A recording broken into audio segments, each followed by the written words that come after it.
the DR. This is the first trip for me, but Rotarians in our district have been down here for 11 years. Rick, tell us a little bit more about the project this year and what our team is up to. Okay.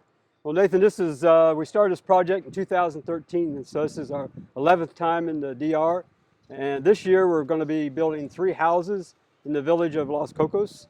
And in the past we've built 9 other houses actually. This will be 12 for us here. And this year we have 24 people on this trip from 9 different Rotary clubs in the district. So we got a good group. Well, I'm not the only first-timer on this trip. We have a number of people who are making the journey for the first time, including immediate past district governor, Angela Jameson. Angela, can you tell us a little bit about why you decided to join us on this trip and your excitement being here this week? Thanks, Nathan. Yes, I've always wanted to do an international project. And in the 13 years that I've been a Rotarian, I have not been able to do that. It always seemed kind of far away or a lot of work to try to plan. And this trip is ideal for the Rotarian that wants to do an international project because it's like a 2-hour flight from Miami. I speak poquito Spanish. That was no problemo.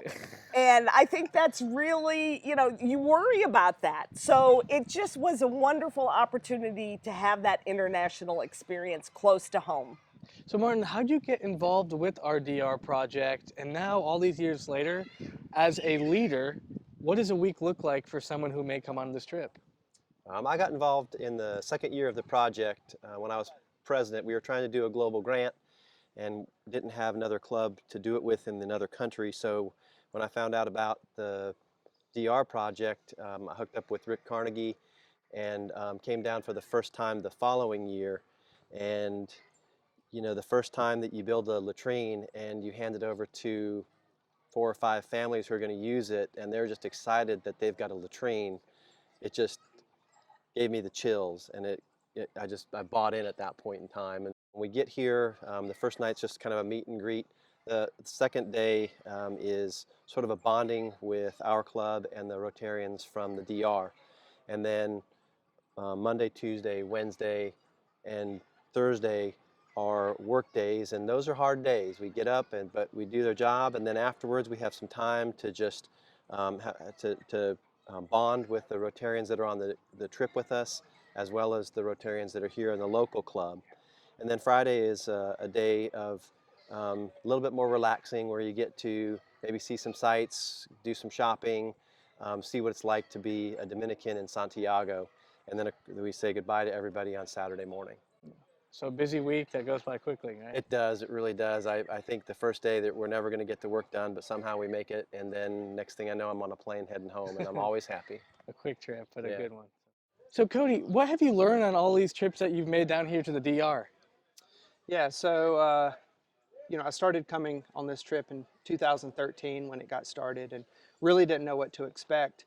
And since coming, I think I've learned a lot about the culture here, a lot about the community.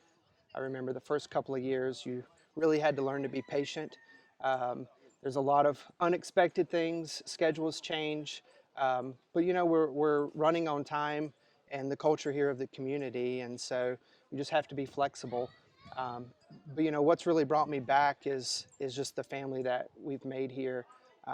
So many of the Rotarians, so many of the community members that you end up seeing every year, back in the same community, and you can actually see the impact that you're making on their lives. And now that we're building houses, actually providing a very essential, thing for families, where now they've got a place for their kids to sleep, not just maybe a dirt floor, but actually a bed, a mattress, and how that can impact them and how that'll change their lives.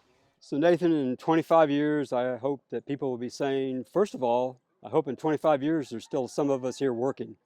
That's the first thing. Second thing is, I hope they see what you can do through Rotary and how you can leverage Rotary to do projects like this. One individual can do so much. A Rotary Club can do more. A district can do even more. So when you bring people together, you can really accomplish a lot. So what I hope is it continues. And we need to get more young people here. so they see the projects, get excited about it, and want to keep it going. En nuestro noble pecho, hoy viva un himno triunfal. Vamos trabajadores como luchadores en nuestro ideal.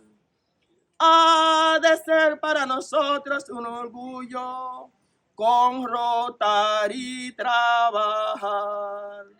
Tremolemos al viento las banderas, el grupo de Rotary triunfará. Tremolemos al viento la bandera, el grupo de Rotary triunfará.